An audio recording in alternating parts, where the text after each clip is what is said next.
If India attacks Bangladesh autonomy then remember Pakistan के लोग Pakistani armed force और उनकी मिसाइलें ज्यादा दूर नहीं है। ये कहना है पाकिस्तान मुस्लिम लीग के लीडर कामरान सईद उस्मानी का। स्टेटमेंट का टोन देखिए। अगर कोई माशी दबाव बांग्लादेश पे डालने की कोशिश करेगा या बांग्लादेश की खुद मुख्तारी पे अटैक करने की कोशिश करेगा तो पाकिस्तान की बाशऊर अवाम आपके साथ खड़ी होगी।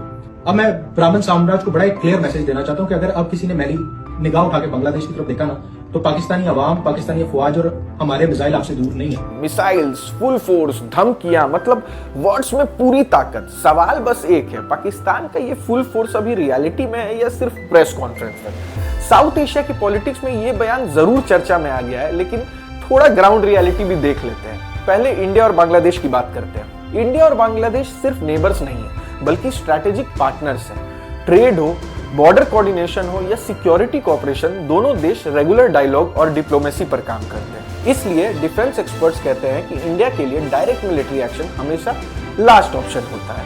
अब वापस आते हैं पाकिस्तान के फुल फोर्स वाले क्लेम पर। वही पाकिस्तान जो खुद इकोनॉमिक क्राइसिस से जूझ रहा है, IMF के लोन पर चल रहा है और जहां बिजली, फ्यूल और फॉरेन रिजर्व सब प्रेशर में है, दूसरों देश पे पल रहा है। वही पाकिस्तान जहां पहले अपनी इकोनॉमी संभालना मुश्किल है, लेकिन बातें मिसाइल तक पहुंचा देता है। ऐसे में बांग्लादेश के लिए फुल फोर्स का वादा ज्यादा टीवी डिबेट मटेरियल लगता है, ग्राउंड लेवल मटेरियल नहीं।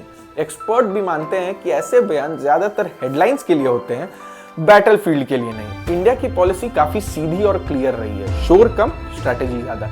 इंडिया पहले बोलता नहीं, पहले सोचता है, और इसी वजह से इंडिया के डिसीजन धमकियों से नहीं, असेसमेंट और प्लानिंग से तय होते हैं। फिलहाल इस पूरे मामले में किसी भी तरह के कोई मिलिट्री मूवमेंट सामने नहीं आई है। अभी तक सिर्फ बयान है, एनालिसिस है और थोड़ी ओवर एक्टिंग है। लेकिन एक बात बिल्कुल क्लियर है, साउथ एशिया को मिसाइल स्टेटमेंट नहीं, मैच्योरिटी और स्टेबिलिटी चाहिए। और जब बात आती है सिर्फ बोलने और एक्चुअल कैपेबिलिटी के बीच के फर्क की, तो हिस्ट्री पाकिस्तान को भी काफी कुछ याद दिलाती रही है। आपका क्या मानना है? क्या ये सिर्फ पॉलिटिकल शो है या फिर एक वही बयानबाजी? देश और दुनिया की हर बड़ी खबर के लिए हमारे साथ बने रहें और हमें फॉलो जरूर करें। धन्यवाद।